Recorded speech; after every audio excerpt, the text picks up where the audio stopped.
మీ రొట్టె తిని ఈ పాత్రను తాగినప్పుడల్లా ప్రభు వచ్చే వరకు ఆయన మరణమును ప్రచురించు. ప్రేమ దేవుని బిడ్డలారా, ఆయన మరణ పునరుద్ధాన్ని మనం ప్రచురిస్తున్నామా? ఒక్కసారి నువ్వు రక్షించిన నుంచి నేటి దినం వరకు కనీసం నీ బంధువులకైనా ఆదివారం చర్చికి పో, దేవుని యొక్క మాటలు విను, దేవుని నమ్ముకొని మనము ఆయన మరణాన్ని పునరుద్ధాన్ని ఎవరికైనా ప్రకటించామా? ఒకవేళ ప్రకటించకపోతే ప్రభా ఈ రోజు నుంచి అయినా కనీసం నా కుటుంబ సభ్యులకు, నా బంధువులకైనా కనీసం నేను చెప్తాను. కొన్ని సంఘాలు చూస్తే చాలామంది వాళ్ళకి ఏమి రాకపోయినప్పటికీ కూడా చెప్తా ఉంటారు. ఎందుకంటే అక్కడ వాళ్ళ సేవకుడు వాళ్ళని ఆ విధంగా గైడ్ చేస్తుంటాడు. కాబట్టి మనము మన జీవితంలో మన ఇంటి పక్కల వాళ్ళైనా ఈరోజు మంగళవారం స్త్రీల గుడికి పోదాం, ఈరోజు బుధవారం ప్రార్థనకు వెళ్దాం, శుక్రవారం ఆదివారం ప్రార్థనకు వెళ్దాము, ఆరాధనకు వెళ్దామని ఎప్పుడైనా మనం పక్కన వాళ్ళని చెప్తాము. ఒకసారి మనం ప్రశ్నించుకోవాలి. ఇలా ఏమి చేయకుండా బలలో పాలు పొంగులు పొందితే నీకు ఆశీర్వాదం వస్తుందా? దేవుడు ఒప్పుకుంటాడా? దేవుడిని ఆశీర్వదిస్తాడా? మనం ఏమి చేయము. కానీ దేవుడు మాత్రం వచ్చే సంవత్సరానికల్లా ఒక కారు కొనాలా, నా కొడుకు ఉద్యోగం రావాలా, ₹1,00,000 క్యాష్ ఉండాలా అని ఆశపడతాను. ఆశ మంచిదే. దేవునికి ఇష్టమైనటువంటి నువ్వు ఎప్పుడైతే చేస్తావో దేవుడు నీకు ఇష్టమైనటువంటి చేస్తాడు. దేవునికి అన్ని అయిష్టమైనటువంటి పనులు చేస్తూ, దేవునికి నచ్చనటువంటి పనులు చేస్తూ, దేవునికి ఇచ్చినటువంటి ఆశను వృధా చేసుకుంటే దేవుడు నిన్ను ఆశీర్వదిస్తాడా? ప్రేమైన దేవుని బిడ్డలారా, ఈ లోకంలో దేనికైనా గ్యారెంటీ ఉంటుంది. కానీ మైకు గ్యారెంటీ ఉంటుంది, ఈ వాచ్కి గ్యారెంటీ ఉంటుంది, ఈవెన్ పిన్ను సూదికి కూడా గ్యారెంటీ ఉంటుంది, మొబైల్ గ్యారెంటీ ఉంటుంది. 5 సంవత్సరాలు 10 సంవత్సరాలు నీ జీవితానికి గ్యారెంటీ లేదు. నువ్వు కావచ్చు, నేను కావచ్చు. మన బుధవారం చెన్నైలో చూస్తే ఒక యవనస్తుడు డాక్టర్, కార్డియాలజిస్ట్, గుండె వ్యాధి నిపుణుడు డ్యూటీలో ఉండి రౌండ్లు ఇస్తుంటే హాస్పిటల్లోనే హార్ట్ స్ట్రోక్ వచ్చింది, గుండె జబ్బు వచ్చింది, చనిపోయారు. అంతమంది వైద్యులు ఉన్నప్పటికీ ఎమర్జెన్సీ ఉన్నటువంటి డ్యూటీలో ఉన్నటువంటి ఆయనకు హార్ట్ అటాక్ వస్తే ఎవరు కూడా రక్షించలేదు. కానీ ప్రేమైన దేవుని బిడ్డలారా, ఈ లోకంలో నీ జీవితం చాలా తక్కువ. నువ్వు అనుకుంటున్నావేమో నాకు డబ్బు ఉంది, ఆస్తి ఉంది, అందం ఉంది, అందొస్తుందని. వృధావి. దేవుడు నువ్వు ఎప్పుడు రమ్మంటే అప్పుడు పోవాల్సిందే. నీకున్నటువంటి ఆస్తులను బట్టి, అంతస్తులను బట్టి, నీకున్నటువంటి బలాన్ని బట్టి ఈ లోకంలో గర్విస్తున్నావేమో, ఈ లోకంలో అతిశయిస్తున్నావేమో. ఇది నాది, ఇది నాది, ఇది నాది, ఇది నాది, ఏది నీది కాదు. పోయేటప్పుడు ఏం తీసుకొని పోదు.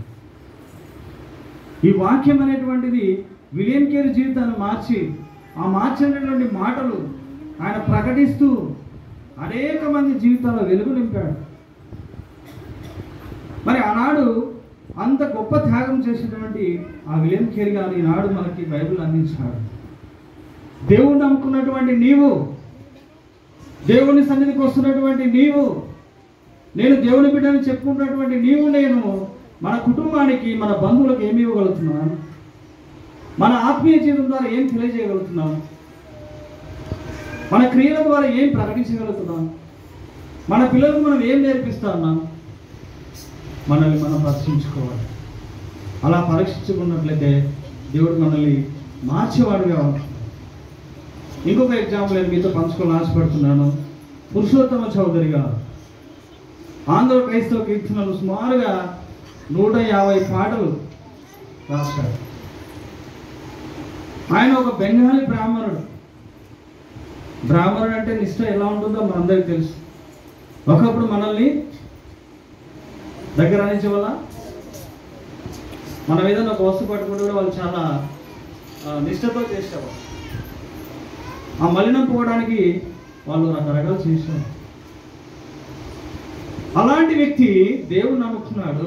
ఆనాడు ఈ పురుషోత్తమ చౌదరి గారికి బైబుల్ లేదు.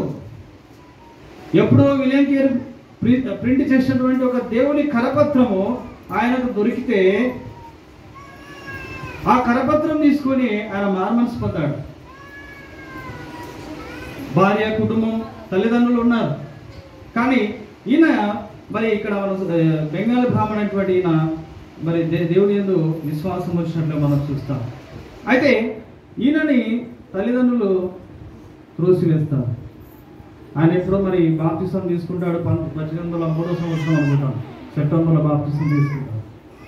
తీసుకొని దేవుని యొక్క ఆ వాక్యం, బైబిల్ కాకుండా కరపత్రాలు తీసుకొని ఎంతో ఆ బ్రాహ్మణత్వంలో బ్రహ్మలో విలీనం కావాలని ఆయన కోరుకుంటాడు. కానీ మనశ్శాంతి దొరకక ఆ కరపత్రం ఆధారం చేసుకొని ప్రభు సన్నిధికి వచ్చి దేవుని యొక్క సేవలో కొనసాగుతాడు. ఒకరోజు ఆయన సువార్త ప్రకటిస్తూ సుమారుగా ఆయన 28 సంఘాల దగ్గర ఎస్టాబ్లిష్ చేసినాడు పురుషోత్తం చౌదరి గారు.